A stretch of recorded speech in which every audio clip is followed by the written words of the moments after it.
why is it that stock prices aren't a perfect indicator of AI timelines? There are a couple of reasons. And I'll say that stock prices are not necessarily uninformative. It just, you might need to make additional assumptions to interpret them.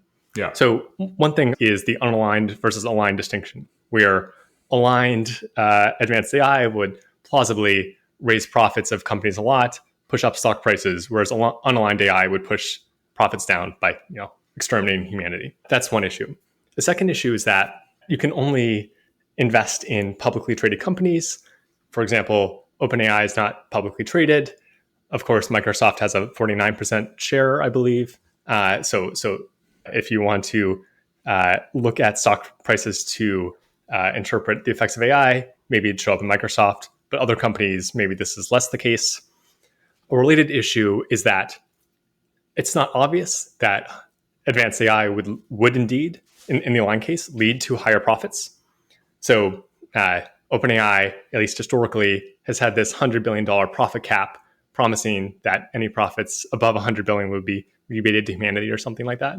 And so advanced AI might not even lead to a higher valuation of OpenAI. Again, historically, that seems to be in process of being changed. Or there's been talk of this windfall clause that just like OpenAI's $100 billion profit cap, if AI really leads to some massive windfall, then companies could commit to give that windfall to humanity or something. Or coming back to Leopold Aschenbrenner's work, perhaps there's been talk of nationalization of companies, and then these companies wouldn't earn profits.